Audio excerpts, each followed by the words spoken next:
चांद के दक्षिणी ध्रुव पर सफल लैंडिंग के बाद अब भारत सूरज पर जाने की तैयारी कर रहा है। इसरो का अगला मिशन सूर्ययान है, जिसे 2 सितंबर को श्रीहरिकोटा स्पेस सेंटर से लॉन्च किया जाएगा।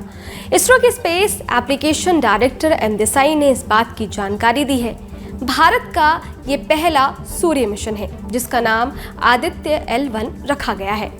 इसरो अपने इस मिशन में सूर्य से निकलने वाली किरणों का अध्ययन करेगा। तो चलिए इस वीडियो में सूर्य मिशन के बारे में डिटेल में जानते हैं। सबसे पहले सूर्य मिशन क्या है, सूर्य का शोध क्यों, इस मिशन का लक्ष्य क्या है, ये मिशन कितने समय तक काम करेगा, साथ ही इस मिशन का नाम आदित्य L1 क्यों रखा गया। नमस्ते, मैं हूं अदिति शाह और आप देख रहे हैं न्यूज़ नेशन का डिजिटल प्लेटफॉर्म। हमारा ब्रह्मांड असंख्य तारों से बना है। वैज्ञानिक ब्रह्मांड का भविष्य जानने में जुटे हैं। इसी क्रम में जिस सौर मंडल में हम रहते हैं, उसे समझने के लिए सूर्य को जानना बेहद जरूरी है। सूर्य से जितनी मात्रा में ऊर्जा यानी कि एनर्जी और तापमान निकलता है, उसका अध्ययन धरती पर नहीं किया जा सकता। लिहाजा दुनिया भर की अंतरिक्ष एजेंसियां जितना संभव है उतना सूरज के पास जाकर अध्ययन करना चाहती है। नासा और यूरोपीय अंतरिक्ष एजेंसी ने सूरज का अध्ययन करने के लिए कई शोध किए हैं। इसरो भी आदित्य L1 के जरिए सूर्य की डिटेल स्टडी करना चाहता है। आदित्य L1 को पृथ्वी से सूर्य की ओर करीब 15 लाख किलोमीटर पर स्थित लैग्रेंज 1 पॉइंट पर पहुंचना है। ये वहां कक्षा में स्थापित हो जाएगा और वहीं से सूर्य पर नजर बनाते हुए उसका चक्कर लगाएगा। अब लैग्रेंज पॉइंट क्या है वो भी समझ लीजिए।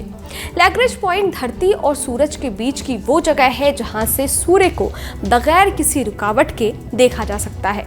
धरती और सूरज के बीच कुल 5 लैग्रेंज पॉइंट्स हैं और इन एक लैग्रेंज पॉइंट की दूरी करीब 15 लाख किलोमीटर है। यहाँ पर ग्रेविटेशनल फोर्स सेंट्रीपिटल फोर्स के बराबर हो जाता है, इसलिए कोई भी अंतरिक्ष यान इस पॉइंट पर कम ईंधन के साथ रुककर स्टडी कर सकता है। और भारत के सूर्य मिशन आदित्य L1 मिशन को सभी 5 लैग्रेंज पॉइंट को ध्यान में रखते हुए तैयार किया गया है। सूरज तक जाने में कितना दिन लगेगा?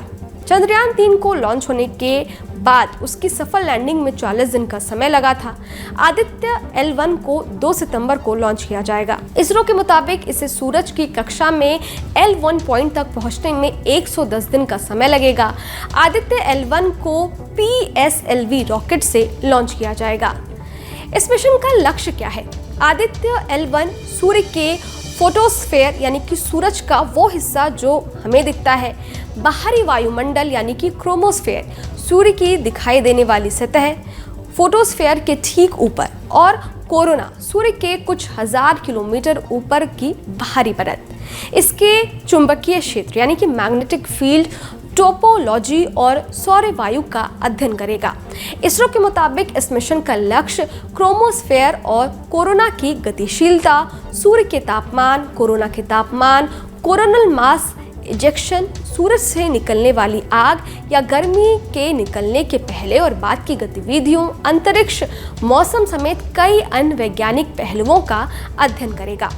मिशन कितने समय तक काम करेगा? इसरो के मुताबिक आदित्य L1 मिशन करीब 5 साल तक सूरज से निकलने वाली किरणों का अध्ययन करेगा। आदित्य L1 में 7 पेलोड्स लगे हुए हैं जो सूरज से निकलने वाली किरणों का गहन अध्ययन करेंगे। आदित्य L1 मिशन को बनाने में कुल 378 करोड़ रुपए की लागत आई है। अब बात कर लेते हैं इस मिशन में क्या क्या कौन कौन सी चुनौतियां हैं। इसरो के सामने सबसे बड़ी चुनौती आदित्य L1 को लैग्रेंज 1 पॉइंट तक भेजने की है, जिसकी दूरी 15 लाख किलोमीटर बताई जाती है। धरती से चांद करीब 3 लाख किलोमीटर की दूरी पर है और वहां तक अपने चंद्रयान को उतारने में भारत को अब जाकर कामयाबी मिली है। भारत ने जब 2019 में चंद्रयान 2 को चांद पर उतारने की कोशिश की थी, तब लैंडर से उसका संपर्क टूट गया था।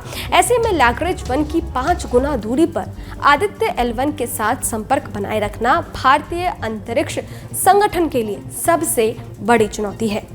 खैर, इस वीडियो पर आपकी क्या राय है? ये वीडियो आपको कैसा लगा हमें कमेंट बॉक्स में लिखकर जरूर बताइएगा।